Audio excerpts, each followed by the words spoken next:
الصلاة والسلام على من لا نبي بعد أما بعد وأعوذ بالله من الشيطان الرجيم بسم الله الرحمن الرحيم إن الدين عند الله الإسلام بسم الله الرحمن الرحيم رب اشرح لي صدري ويسر لي أمري واحلل عقدة من لساني يفقهوا قولي అనంత కరుణామయుడు అపార కృపాశీలుడు సర్వలోకాల సృష్టికర్త పెద్ద ప్రారంభిస్తున్నాను. నేడు కర్నూలు పట్టణంలో ముస్లిం మహాగర్జన పేరుతో బహిరంగ సభను ఏర్పాటు చేసి ముస్లింలందరినీ కూడా ఏకం చేసి వారిలో ఒక మంచి అవేర్నెస్ క్రియేట్ చేయాలి, కోల్పోతున్న హక్కుల గురించి కాల్పోతుండి వాటి గురించి పోరాడాలి అని చెప్పేసి షేక్ మహబూబ్ బాషా గారు మా మిత్రులు ఈ కార్యక్రమాన్ని ఏర్పాటు చేయడము నిజంగా సమాజంలో ఉన్న ప్రజల గురించినటువంటి ఆలోచన.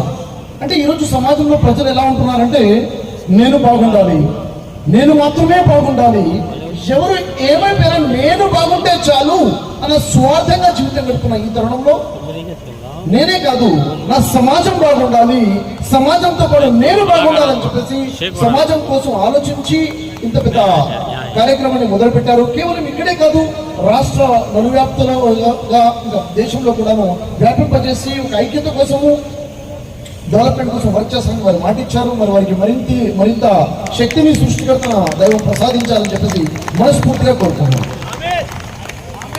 అయితే సోదరులారా, ఇక్కడ వేదిక మీద చాలా పెద్దలు ఉన్నారు, ఉల్మాయకరం ఉన్నారు, ముఫ్తీలు ఉన్నారు, గౌరవనీయులు ఉన్నారు, ఇక్కడ యువత ఉన్నారు. ప్రతి ఒక్కరు కూడా కొన్ని విషయాలు గమనించాలని చెప్తున్నాను. చాలా మంచి విషయం ఏంటంటే ఇక్కడ మన హక్కుల గురించి మనం ఏం చేస్తున్నాం, గర్జిస్తున్నాం, ప్రశ్నిస్తున్నాం. ఎలా గర్జించాలి, ఎలా ప్రశ్నించాలి అని చాలా వివరంగా అనేక మంది ఇక్కడ మాట్లాడారు. గత 2-3 గంటల నుంచి మనం వింటూ ఉన్నాం. అయితే ఇక్కడ మనం గమనించాల్సిన విషయం ఏంటంటే మన హక్కుల గురించి గర్జిస్తున్నాం, ప్రశ్నిస్తున్నాం, చాలా మంచిది, అవసరం కూడా. ఎప్పుడైతే హక్కుల గురించి మాట్లాడతామో మన బాధ్యతలు కూడా ఉంటాయి. ఉంటాయా ఉండవా? ఉంటాయి. అంటే నా హక్కు ఇది, ఎస్ నీ హక్కే, నా బాధ్యత కూడా ఉండాలి కదా. మరి బాధ్యత కూడా ఉంటుంది. మరి ఒక దైవ విధేయుడుగా, ఒక ముస్లింగా మన మీద ఏమైనా బాధ్యత ఉందా అన్నది ఒకసారి ఆలోచించే ప్రయత్నించాలి. ఖురాన్ గ్రంథంలో మనం పరిశీలించినట్లయితే చాలా జాగ్రత్త చూడండి. ఈరోజు ఏ సమస్యలు అయితే మనం ఎదుర్కొంటున్నామో ముస్లింల పరిస్థితి ఎలా ఉంది చూడండి ఒకసారి. మన రాష్ట్రంలో కానివ్వండి, దేశంలో కానివ్వండి, ప్రపంచవ్యాప్తంగా చూసుకుంటే ముస్లింలు చాలా ప్రశాంతంగా జీవితం గడుపుతున్నారా, లేక చాలా బాధాకరమైన జీవితంలో ఉన్నారా? చాలా బాధాకరంగా ఉన్నారు. ఒక ముస్లిం సోదరులు చూసుకుంటే ఎక్కడ కూడా గౌరవం లేదు, ఎక్కడ కూడా ఒక నీచమైన పరిస్థితుల్లో చూసే పరిస్థితి ఉంది. ఒక ముస్లింని చూస్తే ఒక టెర్రరిస్ట్ గుర్తొస్తున్నాడు. ఎక్కడ చూసినా ముస్లింల మీద అటాక్ జరుగుతుంది. ఇంకా చూడాలంటే అనేక మాబ్ లించింగ్స్ అవుతున్నాయి. గడ్డం పేరు మీద, బురఖాల పేరు మీద రకరకాలుగా దాడులు జరుగుతున్నాయి. నిజంగా చెప్పాలంటే ప్రపంచ వ్యాప్తంగా ఉన్నటువంటి 54 దేశాలు, ముస్లిం దేశాలలో ఇప్పటికి 17 దేశాలు నాశనం అయిపోయాయి. కంప్లీట్ గా ఎక్కడ చూసినా బాంబ్ బ్లాస్టింగ్ అవుతుంది. ముస్లింల పరిస్థితి చెబితేనే గుండె వణిగిపోయే పరిస్థితి ఉంది. చిన్నపిల్లలైనా, స్త్రీలైనా, ముస్లింలైనా ఎవరిని చూడకుండా ఎక్కడ చూసినా కానీ వేటు జరుగుతుంది. ఒకసారి ఆలోచించండి, ఇలాంటి పరిస్థితులు ఉన్నాయి కదా. మరి ఇలాంటి పరిస్థితులు ఉన్నా అన్న విషయము సృష్టికర్త దేవుడికి తెలుసా తెలియదా? దేవుడు చూస్తున్నాడా లేదా?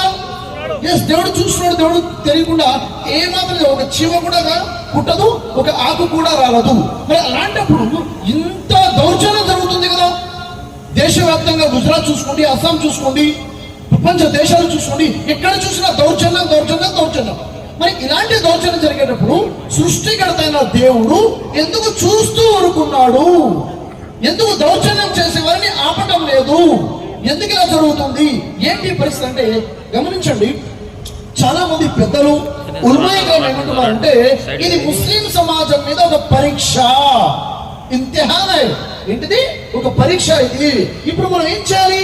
మనందరం కూడా సహనం వహించాలి అంటున్నారు, నమాజ్ చేయాలి అంటున్నారు, సహనం వహించాలి అంటున్నారు. ఇంకా మరి ఏ మీద దౌర్జన్యం చేస్తున్నారు? రాష్ట్రాల్లో, దేశాలలో, ప్రపంచంలో వారి గురించి దువా చేయాలి. వాళ్ళ సృష్టికర్తం దేవా వారికి సన్మార్గాన్ని వారిని నాశనం చేసేసాయి. దౌర్జన్య పరులని నాశనం చేయని దువా చెప్తున్నారు, చేస్తున్నారు కూడా. అవునా కాదా చెప్పండి? చేస్తున్నారా లేదా? ఎక్కడెక్కడైతే దౌర్జన్యం జరుగుతుందో చిన్నపిల్లల మీద, ఆడవారి మీద, మగవారి మీద, బలహీనంగా ఉన్న ముస్లిం మీద వారికి సన్మార్గాన్ని ప్రసాదించు, హిదాయత్ ఇవ్వు, లేకపోతే వారిని నాశనం చేస్తాని బద్దువాలు కూడా చేస్తున్నారు మసీదుల్లో, నమాజుల్లో కూడా. ఇక్కడ ఒకసారి గమనించాల్సిన విషయం ఏంటంటే, నిజంగా మనం ఎదురు చూస్తున్నాం కదా, దేవుడు సహాయం వస్తుంది, అల్లా సహాయం వస్తుంది, అల్లా మనల్ని కాపాడుకుంటాడు, దౌర్జన్యం చేసే వారిని శిక్షిస్తాడు అని చెప్పేసి ఎదురు చూస్తున్నాం కదా. నిజంగానే దౌర్జన్యం చేసే వాళ్ళని దేవుడు శిక్షిస్తాడా? వారి మీద దేవుడి శిక్ష వస్తుందా?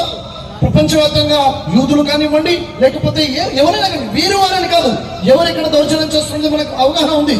వారి మీద దేవుడు శాపం కురుస్తుందా? వారిని దేవుడు శిక్షిస్తాడా అంటే ఖురాన్ అల్లా చెప్తాడు, ఒక జాతిని నేను నాశనం చేయను ఎప్పటివరకైతే వారి వద్దకు నేను ఒక హెచ్చరిక చేసేవాడిని పంపను. అంటే ఒక జాతిని మీద దేవుడి శిక్ష రావాలంటే వారి దగ్గరికి ఒక హెచ్చరిక చేసేవాడు వెళ్ళాలి, వారికి చెప్పాలి, దేవుడికి భయపడమని చెప్పేవాడు ఉండాలి. అంటే హెచ్చరిక చేసేవాడు పంపకుండా, గతంలో ఎన్ని జాతులైతే దేవుడు నాశనం చేశాడో వారి దగ్గరికి దేవుడు హెచ్చరిక చేసేవాడిని పంపించాడు, వారు వినలేదు, అప్పుడు వారి మీద శిక్ష విరుచుకుపడింది. సోదరులారా, మరి వీరి దగ్గరికి హెచ్చరిక చేసేవారు, శుభవార్త ఇచ్చేవారు వెళ్తున్నారా? మీరు దైవ విధేయులుగా ఉండండి, మీరు మానవత్వాన్ని కలిగి ఉండండి, అప్పుడు దేవుడు మీకు మంచి బహుమానం ఇస్తాడు, మీరు ఇలాంటి హింస చేస్తే దేవుడు పట్టుకుంటాడు అని హెచ్చరిక చేసేవారు వెళ్తున్నారా? లేదు కదా. గతంలో దేవుడు ప్రవక్తని పంపించాడు, ప్రవక్తలు వచ్చారు, ప్రజల్ని హెచ్చరించారు, ప్రజలకు శుభవార్తలు ఇచ్చారు, మీకోసం శాశ్వతంగా స్వర్గం ఉంది, జాగ్రత్త, మీకోసం నరకం ఉందని హెచ్చరిక చేసేవారు వచ్చారు. చివరి ప్రవక్త ముహమ్మద్ సల్లల్లాహు అలైహి వసల్లం వచ్చారు, ఇక ఏ ప్రవక్త రానేవారు లేరు, వచ్చేవారు లేరు. మరి బాధ్యత ఎవరిది? ఎవరైతే చివరి ప్రవక్తను విశ్వసించారో, ఎవరైతే నేను ముస్లిం నేను చెప్పుకుంటున్నామో, మన బాధ్యత వీరికెళ్ళి చెప్పాలి, సృష్టికర్త ఉన్నాడు, సమస్తము చూస్తున్నాడు, దౌర్జన్య పరులకి శిక్షిస్తాడు, భయపడండి దేవుడికి అని చెప్పేవాడు వెళ్ళాలి, చెప్పాలి కదా. మీరు కనుక మారితే, మీలో మానవత్వం వస్తే, మనిషిని మనిషిగా చుట్టూ మొదలు పెడితే దేవుడు మీకు బహుమానం ఇస్తాడని శుభవార్త చెప్పేవాడు ఉండాలి కదా. మరి వెళ్తున్నామా? చెప్తున్నామా? మరి ఎప్పుడైతే మనం వారిని హెచ్చరించామో వారి మీద శిక్ష ఎలా వస్తుంది? ఒకసారి ఆలోచించండి. అల్లాహ్ సుబ్హానహు ఖురాన్లో చెప్తున్నాడు, సూరా అల్ ఇమ్రాన్ 110వ ఆయతలో, బిస్మిల్లాహిర్ రహ్మానిర్ రహీం, కుంతుమ్ ఖైర ఉమ్మతిన్ ఉఖ్రిజత్ లిన్నాస్ తఅమురున బిల్ మఅరూఫ్ వ తన్హౌన అనిల్ మున్కర్. అల్లాహ్ స్పష్టంగా చెప్తున్నాడు, ఓ ముస్లింలారా, మిమ్మల్ని దేవుడు ప్రత్యేకంగా ఎన్నుకున్నాడు. ఎవరి కోసమంట? మానవుల కోసము. విశ్వాసుని దేవుడు ఎన్నుకున్నాడు ఎందుకోసము? మానవుల కోసము. మానవులకి మంచి వైపు ఆహ్వానిస్తారు, చెడు నుండి ఆపుతారు. ఎవరైనా దౌర్జన్యం చేస్తుంటే వారికి చెప్తారు, ఆపుతారు. మంచి పనులు చేయండి అని చెప్తారు, మానవత్వంగా బతకండి అని చెప్తారు, నైతికంగా ఉండమని చెప్తారు, చెడు పనులు చేయొద్దని చెప్తారు. ఎవరు? విశ్వాసులు. అలా ఖురాన్ చెప్తున్నాడు, మీరు దైవ విధానంగా జీవితం గడుపుతున్నారు కదా, అది సరిపోదు. మీ మీద ఉన్న బాధ్యత ఏంటంటే ప్రపంచ జనాలకి, ప్రపంచంలో ఉన్న ప్రజలందరికీ కూడా హెచ్చరిక చేయాలి, శుభవార్త ఇవ్వాలి, వారిని మంచి వైపు ఆహ్వానించండి, చెడు నుండి ఆపండి. నేను ప్రశ్నిస్తున్నాను, నిజంగా పని మనం చేస్తున్నామా? ఇది మన బాధ్యత కాదా? ఇది మన పని కాదా? నేను బాగుంటే చాలు అనుకున్నప్పుడు స్వార్థపరుడే కదా. నేను దేవుణ్ణి తెలుసుకున్నాను, నేను దేవుణ్ణి ఆరాధిస్తాను, నేను నేరుగా స్వర్గంలోకి వెళ్ళిపోతాను, అవునా కదా? ఇక్కడ గమనించాల్సిన విషయం ఏంటంటే, సృష్టికర్త దేవుడు ఖురాన్లో చెప్తున్నాడు, సూరా నిసా 4వ సూర మొదటి వాక్యంలో, సూరా నిసా మొదటి వాక్యంలో అల్లాహ్ సుబ్హానహు ఏం చెప్తున్నాడు? యా అయ్యుహన్నాసు తఖూ రబ్బకమ్ అల్లజీ ఖలఖకమ్ మిన్ నఫ్సిన్ వాహిదా. ఓ మానవులారా, యా అయ్యుహన్నాస్, ముస్లింలారా అనట్లేదు, ఓ మానవులారా, మీ దేవుడికి భయపడండి. ఏ దేవుడైతే మిమ్మల్ని ఒకే ప్రాణి నుండి పుట్టించాడు, ఎవరైనా ఆదం అలైహిస్సలాం మనిషి నుండి పుట్టించాడు, ఆ మనిషి నుండి దాని జంటను తయారు చేశాడు. జంట ఎవరు? హవ్వ, మన అమ్మగారండి హవ్వ, ఆదం హవ్వ. వారిద్దరి నుంచే ఈ భూమి మీద పురుషులను స్త్రీని వ్యాపింపచేశాడు అని అంటాడు. భయపడండి దేవుడికి, సంబంధాలు తెంచబాకండి. ఏ సంబంధాలు తెంచకూడదంట? రక్త సంబంధాలు తెంచబాకండి. అంటే ఈ భూమి మీద ఉన్న మనుషులందరూ కూడా, అతను హిందూ అయినా, ముస్లిం అయినా, క్రైస్తవుడైనా, బౌద్ధుడైనా, సిక్ అయినా, ఆస్తికుడైనా, నాస్తికుడైనా, ఎవరి సంతానం? ఆదం అలైహిస్సలాం సంతానం, హవ్వ అలైహిస్సలాం సంతానం, మన తండ్రి సంతానం. అంటే ఈ భూమి మీద ఉన్న ప్రతి మానవుడు కూడా రక్త సంబంధం ఉన్న వాళ్ళము. జాగ్రత్త కాదు, అతను ఎవరు? నా తమ్ముడు, నా అన్న, నా సోదరుడు అన్న భావన కలిగి ఉండాలి. ఇది నిజమే కదా? ఈ భూమి మీద మనుషులందరూ కూడా సహోదరులు అన్న విషయం ఇక్కడ తెలియచడం జరుగుతుంది. సోదరులారా, ఒక్క విషయం ఆలోచించండి. ఈరోజు మనం ఖురాన్ చదువుతున్నాం, సృష్టికర్తన దైవాన్ని ఆరాధిస్తున్నాం. ఇక్కడ ప్రతి ఒక్క వ్యక్తిని ప్రశ్నిస్తున్నాను. ప్రతి చిన్నవాడు, ప్రతి విద్యార్థి, ప్రతి యువకుడు, ప్రతి పెద్ద వ్యక్తిని కూడా నేను ప్రశ్నిస్తున్నాను. సమాధానం చెప్పండి. ఈరోజు మనం ఎవరైతే ఆరాధిస్తున్నామో, ఎవరి ముందైతే మనం సజ్దా చేస్తున్నామో, ఎవరి ముందైతే మనం రుకు చేస్తున్నామో, ఎవరైతే నమాజ్ చేయలేక ఈరోజు మనం ఆరాధిస్తున్నామో, అతను ఎవరు? కేవలం మన సృష్టికర్తేనా? మన దేవుడేనా? మానవులందరి దేవుడా? మానవులందరి సృష్టికర్త, అవునా కదా? కాబట్టి మానవులందరికీ సృష్టికర్తల దైవం గురించి పరిచయాన్ని చేయాలి. ఈరోజు చూడండి, అల్లా ఎవరు అంటే ఈరోజు మీరు వెళ్ళి మీ సోదరులు అడగండి, మీ హైందవ సోదరులు అడగండి, మీ క్రైస్తవ సోదరులు అడగండి, ముస్లింలు ఎవరిని ఆరాధిస్తున్నారండి అంటే వారు ఏమంటున్నారు తెలుసా? ముస్లింల దేవుణ్ణి ముస్లింలు ఆరాధించుకుంటున్నారు అంటున్నారు. మీరు ఆరాధిస్తున్న ముస్లింల దేవుణ్ణేనా? కాదు కదా. భూమి ఆకాశాల సామ్రాజ్యాన్ని సృష్టించిన సృష్టికర్తన ఆ దేవుణ్ణి ఆరాధిస్తున్నాము. ఆయనని అరబీ భాషలో అల్లా అంటున్నాం, తెలుగులో దేవుడు అంటారు, ఇంగ్లీష్ లో గాడ్ అంటారు. అవునా కదా? చెప్పండి. మరి ఈ విషయం మనం చెప్పడం లేదు కదా, తెలియచేయడం లేదు కదా. ఈ రోజు ఏదైతే ఖురాన్ గ్రంథం ఉందో, ఈ ఖురాన్ గ్రంథాన్ని మన హైందవ సోదరులైనా మన ఎవరైనా కానీ ఏమంటున్నారు? ఈ ఖురాన్ ఇస్తున్నాము. చూడండి, ఇక్కడ విషయం చెప్తాను. సూర్య బఖ్రాలో జాగ్రత్తగా గుర్తుపెట్టుకోండి, పెన్ను పేపర్ ఉంటే రాసుకోండి. సూర్య బఖ్రాలో 2వ సూర 159 వాక్యాన్ని ఇంటికెళ్ళి చదవండి. 159 సూర్య బఖ్రాలో. సూర్య బఖ్రా అంటే 2వ సూర, ఖురాన్ 2వ సూర 159 వాక్యంలో అల్లా సోదరుడు ఏం చెప్తున్నాడు? నేను నా వాక్యాలను అవతరింపచేశాను. అల్లా ఖురాన్లో ఉన్న వాక్యాలని, ఆయతులు అల్లా అవతరింపచేసిన వాక్యాలు. ఇవి సమస్త మానవాళి కోసం మార్గదర్శకమని నేను తెలియచేశాను. ఖురాన్ ఎవరి కోసం అండి? సమస్త మానవుల మార్గదర్శక కోసం తెలియజేశాడు. ఇది మీకు తెలిసిన తర్వాత కూడా ఎవరైతే మీరు దీన్ని దాచిపెడతారో వారి మీద అల్లాహ్ శాపం ఉంది. ఎవరి శాపం ఉంది? అల్లాహ్ శాపం ఉంది. ఎవరి మీద? ఎవరైతే దేవుడు అవతరింపజేసిన వాక్యాలని, ఆయతుల్ని దాచిపెడతారో. చెప్పండి, ఈరోజు ఖురాన్లో ఉన్న ఆయతుని దాచిపెడుతుంది మన హైందవుల, క్రైస్తవుల, యూదుల? ముస్లింల దగ్గర కదా గ్రంథం ఉంది. ముస్లింలు కదా దాచిపెడుతుంది. ముస్లింలు కదా వారు చదవరు, ఎవరికి చదవనివ్వరు కదా. అల్లా ఏమంటున్నాడు అక్కడ? సృష్టికర్త దేవుడు, వారి మీద అల్లా శాపం ఉంది. నాకు ప్రశ్న ఏమిటంటే, ఏ జాతి మీద అయితే అల్లా శాపం ఉంటుందో ఆ జాతి ప్రశాంతంగా ఉంటుందా? ఆ జాతి గౌరవంతో ఉంటుందా? మరి ఎలా? అందుకే ఈరోజు ఇక్కడ చూసినా కానీ మనశ్శాంతి లేదు, ప్రశాంతత లేదు. ఎక్కడ చూసినా కదా వేటు నడుస్తుంది. హక్కులు హతమార్చబడుతున్నాయి. ఎందుకని? మనం ప్రజల హక్కులు కొట్టేశాం. ప్రజల హక్కు మన దగ్గర ఉంది. ఏంటా హక్కు? దేవుడు పంపించిన గ్రంథం, దేవుడు అవతరింపజేసిన సత్యం ప్రజలకు తెలియచేయాలి. చూడండి, మీకు ఒక విషయం చెప్తాను. ఒక వ్యక్తిని హత్య చేశారనుకోండి, ఒక వ్యక్తిని హత్య చేస్తే ఆ వ్యక్తి చనిపోయాడు. చనిపోయిన వ్యక్తికి వచ్చే నష్టం ఏంటి? అతని ఇహలోకం మొత్తం పోయింది, అతని ప్రపంచ జీవితం మొత్తం పోయింది, అతని జీవితం మొత్తం పోయింది. కానీ రెండో విషయం, ఒక వ్యక్తికి నువ్వు ధర్మాన్ని బోధించలేదు, ఒక వ్యక్తికి సత్యం చెప్పలేదు, ఆ వ్యక్తికి ఏ నష్టం ఉంది? ఆ వ్యక్తి పరలోకం పోతుంది. అవునా లేదా? నువ్వు ధర్మాన్ని చెప్తే, అతను ధర్మాన్ని అర్థం చేసుకుంటే అతను పరలోకంలో కూడా సాఫల్యం పొందుతాడు. మరి నువ్వు ఒక వ్యక్తికి ధర్మాన్ని దాచేస్తున్నావు, అతను పరలోకం నాశనం అయిపోతుంది. చెప్పండి, ఈ రెండు తప్పుల పెద్ద తప్పేది? ఒక వ్యక్తిని హత్య చేయడం ఎంత పాపమో అంతకన్నా ఘోరాతి ఘోరంగా పాపం వారి హక్కులు కొట్టివేయడము, ధర్మాన్ని దాచిపెట్టడం అంటున్నాడు అల్లాహ్ ఖురాన్. అంటే సృష్టికర్తను నమ్మాము, దేవుడు సమస్తము చేయగలిగిన శక్తివంతుడు. అలాంటప్పుడు మన మీద దౌర్జన్యం జరుగుతుంది, ఎందుకు ఆపడం లేదు? ఎందుకు అంటే దేవుడి శాపం ఉంది. ఎవరి మీద? సృష్టికర్తల దేవుడి శాపం ఈ రోజు ఖురాన్ని దాచిపెడుతున్న వారి మీద ఉంది, ధర్మాన్ని దాచిపెట్టే వారి మీద ఉంది. ఎవరు చెప్తున్నారు? ఖురాన్లో సూరా బక్రా 159 వాక్యంలో ఉంది. ఒకసారి ఆలోచించండి. దౌర్జన్య పరులని దేవుడు శిక్షిస్తాడు, వాస్తవమే. ఇద్దరిలో దౌర్జన్య పరులు ఎవరు? చంపేవారు, హత్యలు చేసేవారు, మానభంగాలు చేసేవారు, హక్కులు కొట్టేసేవారు. దౌర్జన్యపరుడా? పెద్ద దౌర్జన్యపరుడు ఎవరు అంటే అల్లాహ్ ఖురాన్లో చెప్తున్నాడు, వాడికన్నా పెద్ద దౌర్జన్యపరుడు ఎవడవుతాడు? ఎవడైతే నేను అవతరింపజేసిన సత్యాన్ని దాచిపెడతాడో. పెద్ద దౌర్జన్యపరుడు ఎవడట? అల్లాహ్ చెప్తున్నాడు ఖురాన్లో, వాడికన్నా పెద్ద దౌర్జన్యపరుడు ఎవడు ఉంటాడు? ఎవడైతే నేను అవతరింపజేసిన తెలిసిన సత్యాన్ని దాచిపెడతాడు. వీరు దౌర్జన్యపరులే, మన మీద దౌర్జన్యం చేస్తున్నారు వాస్తవమే, కానీ పెద్ద దౌర్జన్యపడేవాడు సత్యాన్ని దాచిపెట్టేవాడు. ఇప్పుడు చూడండి విషయం చెప్తాను, చాలా జాగ్రత్తగా వినండి. ఒక హదీస్ ప్రవక్త ముహమ్మద్ సల్లల్లాహు అలైహి వసల్లం చెప్తున్నారు, అల్లాహ్ సుబ్హానహు వ తఆలా మన సృష్టికర్త దైవము ఎవరినైనా ప్రేమిస్తే, ఎవరినైనా ఇష్టపడితే ఏం చేస్తాడట? జిబ్రాయిల్ అలైహిస్సలాంని పిలుస్తాడట. ఓ జిబ్రాయిల్, నేను ఫలానా వ్యక్తిని ప్రేమిస్తున్నాను, నువ్వు కూడా ప్రేమించు. అప్పుడు జిబ్రాయిల్ అలైహిస్సలాం అతన్ని ప్రేమించడం మొదలుపెట్టి ఆకాశాలలో దైవదూతలకి ముందు అక్కడ ఎలాన్ చేస్తాడు. ఏమని?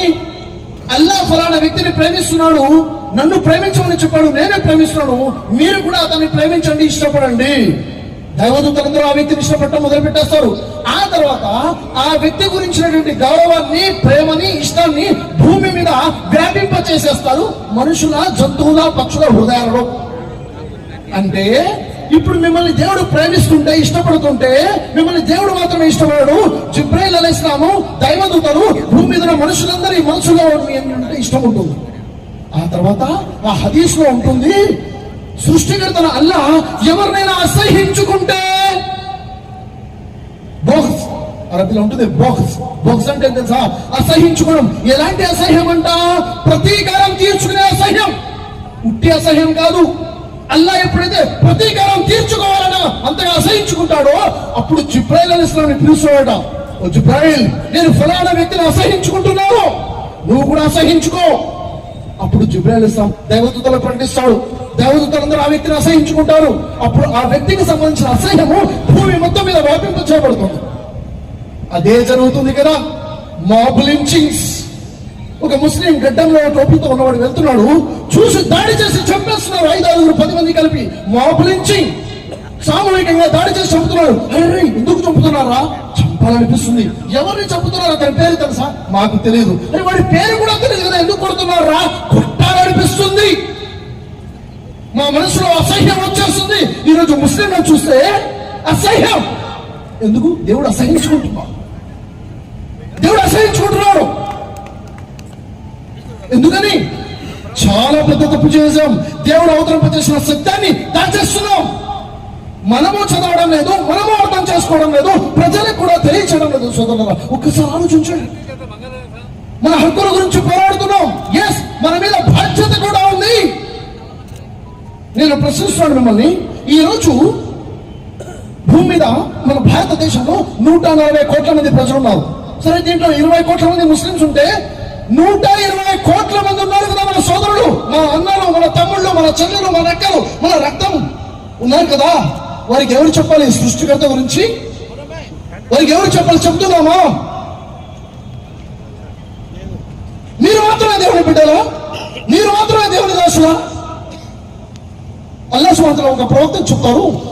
ఆ ప్రవక్త తన జాతి ప్రజలకి సందేశం ఇచ్చి ఇచ్చి ఇచ్చి అలిచిపోతాడు. అలిచిపోయి ఆ ప్రవక్త అంటారు, ఓ అల్లాహ్, వీరిని నాశనం చేసేసి, మీరు నా మాట వినట్లేదు, వీరిని నాశనం చేసేసి అంటే, అప్పుడు ఆ ప్రవక్తతో దేవుడు చెప్తాడు, ఓ ప్రవక్త, నువ్వు పని చేయి, నువ్వు మట్టిని తీసుకో, ఆ మట్టితో కొన్ని కుండలు తయారు చేయి. ఆ ప్రవక్త ఏం చేశారు?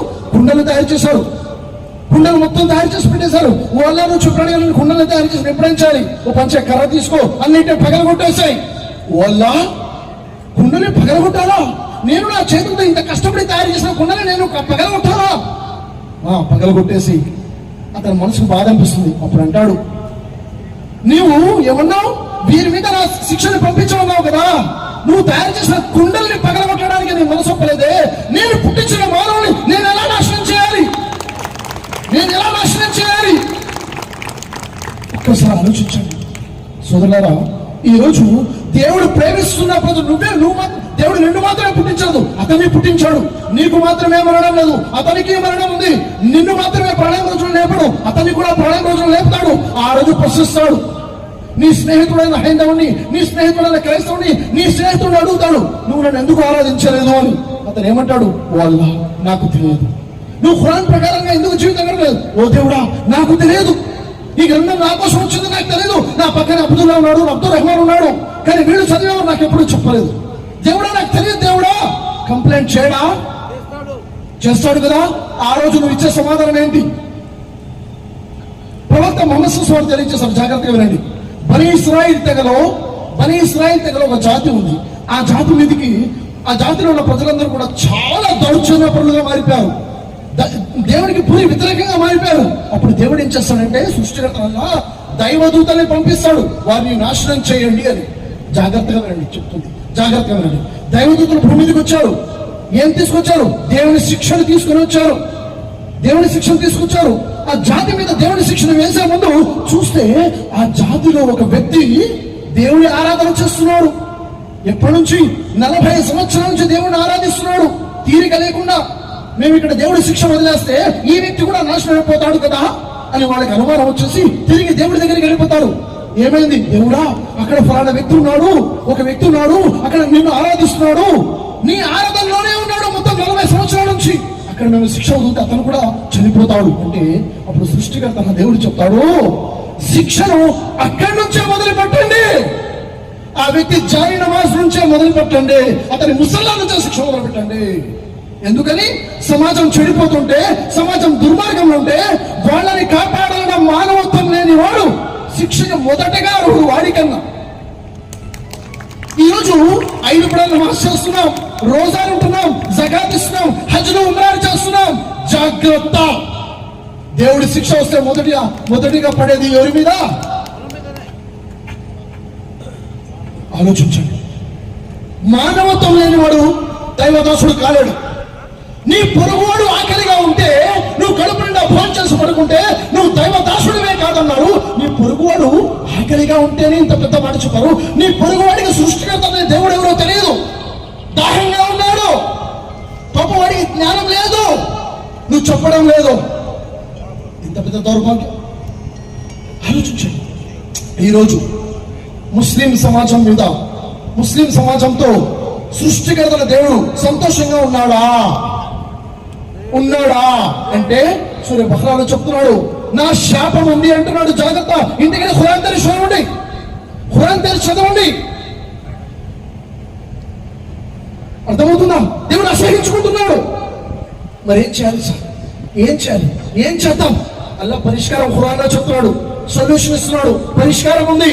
ఏంటి? సూర్య బహ్రాలో 160వ ఆయత ఓపెన్ చేశారు. అలా చెప్తున్నాడు, ఇల్లల్లజీన తాబు వస్లహు వబయ్యను అని చెప్తున్నాడు. అంటే మీరు పని చేయండి. ఏం చేయాలంట?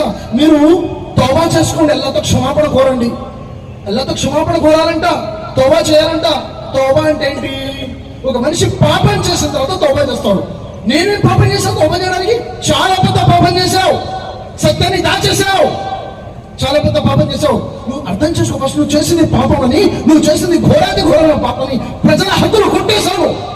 ప్రజల హక్కు ఖురాన్, ప్రజల హక్కు దేవునికి సందేశం, ప్రజల గురించి పరలోకాన్ని చెప్పాలి, పరలోకం గురించి చెప్పాలి. ప్రజల హక్కు దాచేసావు. నువ్వు అర్థం చేసుకో. ఎస్, నేను తప్పు చేశాను అని నువ్వు అర్థం చేసుకో. అదంతా దేవుడా నన్ను క్షమించు, నీ ధర్మాన్ని నేను దాచిపెట్టేశాను, తౌబా చేసుకో. తౌబా చేసుకో. తర్వాత ఏం చేయాలి? ఇస్లా చేసుకో. నువ్వు మార్చుకో.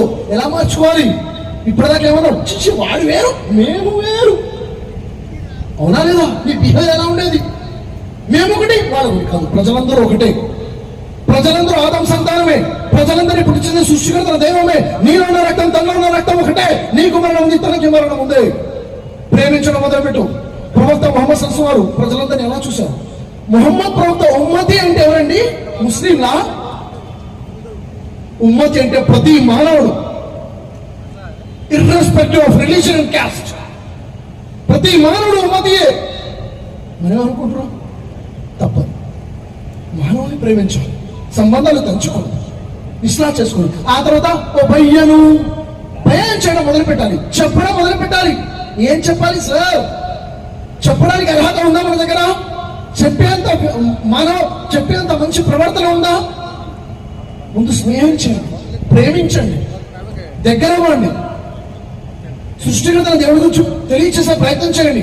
జీవిత లక్ష్యం ఏంటో చెప్పండి, స్వర్గం ఏంటో చెప్పండి, నరకం ఏంటో చెప్పండి, తెలియచేయాలి. అప్పుడు మాత్రమే దేవుడు క్షమిస్తాను అంటున్నాడు. అప్పుడు మాత్రం దేవుడు క్షమిస్తాను అంటున్నాడు. మీకు ఒక విషయం చెప్తాను, జాగ్రత్తగా వినండి. మీకు ఒక విషయం చెప్తాను, జాగ్రత్తగా వినండి. బర్మా ఎంతమందికి తెలుసు? బర్మా తెలుసు కదా? బర్మాలో జరిగిన సంఘటన మీకు చెప్తాను, జాగ్రత్తగా వినండి. ఇది మన కోసం గుణపాఠం. ఇది మన కోసం గుణపాఠం. మౌలానా అలీమియా నద్వీ రహమతుల్లాహి వారు చాలా గొప్ప ఇస్లామిక్ పండితులు. వారు బర్మా వెళ్ళారండి. ఎప్పుడు 1961లో, జాగ్రత్తగా వినండి, 1961లో బర్మా వెళ్ళారు. వెళ్ళి అక్కడ వారు చేసిన ప్రసంగం ఇప్పుడు కూడా ఆడియో రికార్డింగ్ ప్రస్తుతం ఉంది, అందుబాటులో ఉంది. మరి ఏం ప్రసంగం చేశారు ఇప్పుడు నేను మీకు చెప్తాను, షార్ట్ గా చెప్తాను, అర్థం చేసుకోండి. మనకందరికీ గుణపాఠం ఉంది. ఏం చెప్తున్నారు తెలుసా? మరో అలీమియా నద్వీ చెప్తున్నారు, ఓ బర్మా ముస్లింలారా, అల్లా యొక్క శిక్ష నలువైపు నుంచి నాకు కనిపిస్తుంది. అల్లా శిక్ష దగ్గరగా వచ్చేసింది. ఓ ముస్లింలారా, ఏం చేస్తున్నారు మీరు? మేల్కోండి, ప్రజలకి సత్యం చెప్పడం మొదలు పెట్టండి, దేవుడి గురించి ప్రజలకు తెలియజేయడం మొదలు పెట్టండి, ధర్మాన్ని ప్రజలకు తెలియజేయడం మొదలు పెట్టండి, దేవుడి శిక్ష దగ్గరగా వచ్చింది అని హెచ్చరించారు. నా చేతిలో అధికారం ఉంటే మీ ఫ్యాక్టరీస్ కి లాక్ చేసేవాడిని, మీ ఆఫీసెస్ కి లాక్ చేసేసేవాడిని, మీ పనులన్నీ ఆపేసేవాడిని. ఒక్కరోజు ఒక్క రోటీ అంటే ఒక్క రొట్టె తినేనా కానీ, కడుపుకి రాళ్లు కొట్టుకునేనా కానీ అందరికీ సందేశం అందచేయమని చెప్పేవాడిని. కానీ నా చేతిలో అధికారం లేదు, నేను మీకు హెచ్చరిస్తున్నాను అని చెప్పారు. ఇంటింటికి వెళ్ళండి, వ్యక్తి వ్యక్తిని కలవండి, ప్రతి వ్యక్తికి ధర్మం గురించి బోధించండి, లేకపోతే మీరు ఈ దేశంలో ఉండడానికి అర్హత కోల్పోతారు అన్నాడు 1961లో. ఈరోజు ఇది సెక్యులర్ కంట్రీ, ఇది కనుక బుద్ధిస్ట్ కంట్రీగా మారిపోతే మీరు ఇక్కడ ఉండడానికి అర్హత కలిగి ఉండరు. ఈ రోజు మీ దగ్గర ఉన్న బంగ్లా, మీ దగ్గర ఉన్న డబ్బు, మీ దగ్గర ఉన్న ఆస్తి, మీ బలం మీకేమీ పని చేయదు అని చెప్పారండి. కానీ ఎవడు వినలేదు. ఏమన్నారు? కనీసం 10 నుంచి 20 సంవత్సరాలైనా దేవుడి పని చేయండి, అల్లా శిక్ష దూరం అయిపోతుంది అంటే ఎవడు వినలేదు. కానీ ఇప్పుడు నమాజ్ చేసేవారు, రంజాన్లో రోజులు ఉండేవారు, హజ్లో ఉమ్రాలు జరిగేవి. ఏం చేయలేదు? ధర్మాన్ని దాచిపెట్టారు. ఏం జరిగింది సార్? 1980లో బుద్ధిస్ట్ స్టేట్ గా మారడము, వాళ్ళు అక్కడ నుండి సిటిజన్షిప్ కోల్పోవడము, ఆ తర్వాత ఊచకోత మొదలవలేదా? మనం చూడలేదా? ఏం జరిగింది సార్? 1980 నుంచి ఇప్పుడు జరిగిన పరిస్థితి ఏంటి? రోహింగ్యా ముస్లింల పరిస్థితి ఏంటి? బర్మాలో ముస్లింలు ఏమైపోయారు? అక్కడ ముస్లింలు ఊచకోతకు వచ్చారు, లక్షల మంది చచ్చిపోయారు. పురుషులను చంపేశారు, స్త్రీలను ఉంచడం మొదలు పెట్టేశారు. చిన్న చిన్న పురుషుల భార్యను చంపేశారు, స్త్రీలను ఉంచడం మొదలు పెట్టేశారు. వాళ్ళు ప్రాణాలు కాపాడుకోవడం కోసం బర్మా నుంచి బంగ్లాదేశ్ అలా వెళ్ళారు. మా ముస్లిం దేశం కదా అని బంగ్లాదేశ్ వెళ్ళారు. అక్కడ బర్మా ఆర్మీ నిలబడి క్రిస్టియన్ చెప్పడం మొదలేశారు. ఎవడు కాపాడు సార్? ఎవడు కాపాడు? అర్థం చేసుకోండి. ఇలాంటి ఒక వ్యక్తి తలదాచుకోవడానికి చాలా మంది భారతదేశం వచ్చారు, వేరు వేరు దేశాలకు వెళ్ళిపోయారు. ప్రపంచంలో చూడండి, 110 మిలియన్ పీపుల్ ఈరోజు ఇల్లు లేకుండా అయిపోయి ఉన్నారు. పరిస్థితి ఎందుకు ఇలా ఉంది? ఎందుకు ఇలాంటి పరిస్థితులు ఉన్నాయి? ఎందుకంటే మనం చాలా పెద్ద తప్పు చేస్తున్నాము, చాలా ఘోరమైన పరిస్థితుల్లో ఉన్నాము. అర్థం చేసుకోండి. మన హక్కులు ఉన్నాయి, పోరాడదాం. బాధ్యత కూడా ఉంది. మనం ఎంత పోరాడినా కానీ బాధ్యత నెరవేరిస్తే దేవుని యొక్క కారుణ్యం మన మీద ఉండాలి. అర్థమవుతుందా సార్? ఎంతమంది మనలో మార్పు తెచ్చుకోవాలని ఆలోచన కలిగి ఉన్నారు సార్? మార్పు తెచ్చుకోవాలి. ఏ మార్పు తెచ్చుకోవాలి సార్? ప్రేమించడం మొదలు పెట్టండి, ఇష్టపడడం మొదలు పెట్టండి, కౌగిలించుకోవడం మొదలు పెట్టండి. మేము వేరు వాళ్ళు వేరు అంటాం మొదలు పెట్టండి. చాలా ఘోరమైన పాపం మాట అది. సంబంధాలు తెంచడం, వాడు వేరు నేను వేరు. అతనికి తెలియదు, నీకు తెలుసు. అతనికన్నా నువ్వు మంచిగా ఉండాలిగా, అతనికన్నా నీకు ప్రేమించాలి కదా. అతనికి తెలిసిపోతే నీకన్నా మంచోడు కాడా? ఏ సార్? ఎందుకు చెప్పడం లేదు సార్? ఇది నీ సొత్తు కాదు, ప్రజలందరి సొత్తు ధర్మం. సో నాకున్న అవకాశాన్ని బట్టి మెహబూబ్ బాషా గారు మంచి స్నేహితులు. నిజంగా వారు సమాజంలో ఇప్పుడు ముస్లింల కలిసి అంటున్నారు. కేవలం ముస్లింల కోసం ఉన్న వ్యక్తి కాదు, సమాజంలో ప్రతి వ్యక్తి గురించి ఆలోచించే వ్యక్తితో, ప్రతి వ్యక్తి గురించి ఆలోచించే వ్యక్తి. నాకు ఆపద ఉంది అంటే మతాన్ని, కులాన్ని చూడకుండా అతని సమస్యను దూరం చేసే మంచి మనసున్న వ్యక్తి. ఇలా ఉండాలి. ఈరోజు చదువు లేక కాదు మనం ఇలా ఉంది, డబ్బు లేక కదా ఇలా ఉంది, మనము మీద దేవుడి కారుణ్యం లేక ఇలా ఉన్నాం. ఇది గుర్తు చేసుకోండి. దేవుడి కారుణ్యం మన మీద లేదు, గుర్తుపెట్టుకోండి. మనం ఏమనుకుంటారో తెలుసా? దేవుడి పరీక్ష ఉంది, సహనం వహించండి. ఇది దేవుడి పరీక్ష కాదు, గుర్తుపెట్టుకోండి. ఇది దేవుడి వైపు శిక్ష ముస్లిం సమాజం మీద. గుర్తుపెట్టుకోండి. ఎవరైనా పొరపాట్లు ఉంటే అల్లాహ్ కి तरफ से ये इम्तिहान है, अगर बोला तो गलत है, क्या है ये? अज़ाब है, శిక్ష ఇది. సో రియలైజ్ అవ్వండి, ఖురాన్ గ్రంథాన్ని చదవండి, సత్యం తెలుసుకోండి. ప్రజల వద్దకి ధర్మాన్ని అందించే ప్రయత్నం చేయండి. చేద్దామా సార్? చేద్దామా? ఏ సార్ ముందు చేయాల్సింది క్షమాపణ కోరుకోండి దేవుడితో, ప్రజలు ప్రేమించడం మొదలు పెట్టండి, తెలిసిన సత్యాన్ని ప్రజలకు తెలియచేయడం మొదలు పెట్టండి. ఇలాంటి పని ఎలా చేయాలి సార్ అంటే, ఇలాంటి ప్రజలతో ఎలా మెలగాలి సార్ అంటే, మీకోసమే మనందరి కోసమే ఇదే ఫిబ్రవరి నెల 17, 18 2 రోజులు, ఫిబ్రవరి నెల 17, 18 2 రోజుల కోసము స్పెషల్ గా క్లాసెస్ ఉన్నాయి హైదరాబాద్ లో. రండి, కలిసి ఉన్నాం. నేను ఉంటాను మీతో పాటు, 2 రోజులు కలిసి ఉంటాను. మీరు రండి, నాతో పాటు కలిసి ఉందరు. కానీ 17వ తేదీ 18వ తేదీ శనివారం ఆదివారం కలిసి కూర్చొని తెలుసుకుందాం అసలు మేము ఏంటి, ఏం చేయాలి, ఏం చేస్తాం, ఎలా బతకాలి, ఎలా బతకూడదు. వస్తారా ఎవరైనా? ఉన్నారా? నిజమేనా? నిజమేనా? హైదరాబాద్ లో దీనికి సంబంధించిన వివరాలు కావాలంటే అలా ఎంత ఈజీగా నేను చెప్పను, మీరు వెతకండి. యూట్యూబ్ లో బ్రదర్ షఫీ యూట్యూబ్ ఛానల్ ఉంది, ఫేస్బుక్ లో బిఆర్ షఫీ అని పేజ్ ఉంది. దాంట్లోకి వెళ్తే అక్కడ మీరు వెతుకుతే అక్కడ పోస్టర్ కనిపిస్తారు. మీకు వెతకడం లేకపోతే తెలుసుకొని వెతికించండి. అక్కడ ఫోన్ నెంబర్ ఉంటుంది, ఫోన్ చేసి ఫోన్ చేయండి. మీకు ఇంట్రెస్ట్ ఉంటే వెతుకుతారు, దాహంగా ఉంటే నీళ్ళు వెతుకుని తాగుతాం. ఎసార్లో నేను ఫోన్ నెంబర్ రాసుకోండి చెప్తాను అని నేను చెప్పను. మీలో ఉంటే రండి, ధర్మాన్ని తెలుసుకుందాం, మన కోసము మానవత్వంతో జీవితం గడిపే ప్రయత్నించుదాం. ఇంత గొప్ప అవకాశం నాకు కల్పించండి షేక్ మహబూబ్ బాషా గారికి మనస్ఫూర్తిగా కృతజ్ఞతలు తెలియజేస్తున్నాను సార్. Thank you sir. మీరు ఇలాంటి అనేక కార్యక్రమాలు చేయాలి, మీకు దేవుడు ఇహపరలోకంలో గొప్ప స్థాపనని ప్రసాదించడానికి మనస్ఫూర్తిగా దుఆ చేస్తాను. అస్సలాము అలైకుం వరహమతుల్లాహి వబరకాతుహు. चलेगा कि आज आपकी जो यहाँ मौजूदगी रही वो कितनी बड़ी कामयाबी का जामिन रही है। खासतौर पे महबूब बाशा साहब का हम सब की तरफ से बहुत बहुत शुक्रिया अदा करना चाहेंगे कि उन्होंने इतने कामयाब प्रोग्राम का इनेकाद किया और ब्रदर शफी साहब हजीर देते हैं। सभी का बहुत बहुत शुक्रिया। इस दुआ के साथ कि आगे भी इसी तरह के प्रोग्रामों का इनेकाद इसी कामयाबी के साथ, इसी शानदार हिकमत अमली के साथ होता रहेगा। खुदा हाफिज़।